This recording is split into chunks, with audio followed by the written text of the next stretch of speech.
আমি শেখ মোহাম্মদ জাহেদ আল ফাত্তাহ, বাংলাদেশ জাতীয়তাবাদী private bankers and financial institution employees অ্যাসোসিয়েশনের আহ্বায়ক।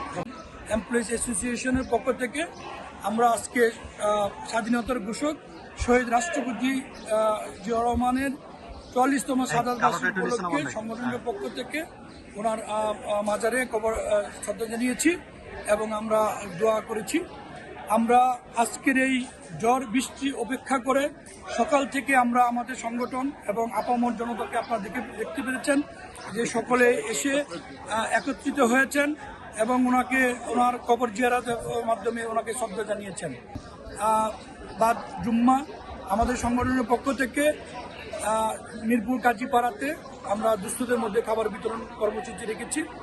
এই ঝড় ঝঞ্ঝার মধ্যেও আমরা আমাদের এই প্রোগ্রামগুলোকে এখন পর্যন্ত রেখেছি। কারণ হলো আমরা এই আধুনিক বাংলাদেশের যে রূপকার, আধুনিক বাংলাদেশের যে স্থপতি এবং বহুতন্ত্রীয় গণতন্ত্রের যে প্রবক্তা, ওনাকে আমরা শ্রদ্ধার সাথে স্মরণ করে ওনার এই আদর্শ এবং ওনার যে অর্থনীতি দর্শন এবং রাজনৈতিক দর্শন এটাকে বাস্তবায়ন করার জন্য আমরা এই আগামী দিনে বাংলাদেশের রাষ্ট্রনায়ক ভারপ্রাপ্ত চেয়ারম্যান তারেক রহমানের আদর্শ অনুপ্রাণিত হয়ে আমরা এখন পর্যন্ত অবিচল আছি। ইনশাল্লাহ আগামী দিনে আমরা এটা অব্যাহত রাখবো। ৪৬তম শাহাদাত বার্ষিকী আমরা শ্রদ্ধার সাথে এই মাজারে জিয়ারত করতে পারে আমরা অত্যন্ত গর্বিত। আমাদের হৃদয়ে যে রক্তক্ষরণ ছিল শেখ হাসিনার সময়, আমরা অনেক বছর আসতে পারিনি। আমাদেরকে তো অনেক সময় বেলিব্রিজ উঠাই নিয়েছে, সেই বেলিব্রিজ ওই লেক সাথেই আসা আইসাও কিন্তু আমাদের এখানে।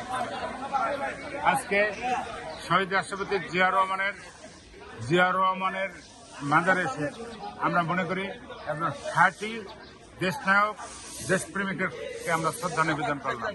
আমাদের সে অনুভূতি আপনাদের ভাষায় প্রকাশ করার মতো না। আমরা মনে করি আজকে তার মৃত্যুবার্ষিকীর এই শোককে আমরা শক্তিতে যেন পরিণত করতে পারি, আমরা যেন জনমুখী হতে পারি, জনগণের কল্যাণে বাংলাদেশ জাতীয়তাবাদী দল যেন জনগণের কল্যাণে কাজ করতে পারে, এটাই আমরা মনে করি।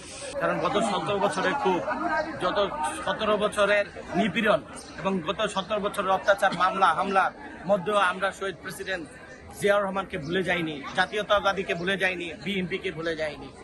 আমরা 28শে অক্টোবর অনেক বড় নিপীড়ন, অনেক বড় অত্যাচার সহ্য করেছি। আমাদের বৈষম্য বিরোধী আন্দোলনে তরুণ সমাজরা, আমাদের সংগঠনটা, আমাদের বাংলাদেশ প্রাইভেট ব্যাংকার্স অ্যাসোসিয়েশনের সংগঠনরা অনেক বেশি কাজ করেছে।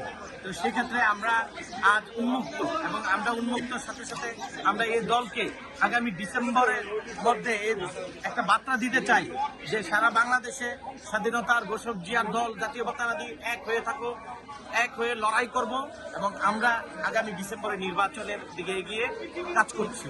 আমাদের আজকে স্বাধীনতার ঘোষক জিয়ার 44তম শাহাদাত বার্ষিকী উপলক্ষে ফুল দিয়ে আমরা স্বাধীনতার ঘোষক জিয়ার মাজারে শ্রদ্ধা নিবেদন করেছি এবং আমাদের বাদ জুম্মায় দোয়া মাহফিল এবং দুস্থদের খাবারের আয়োজন কর্মসূচি রয়েছে।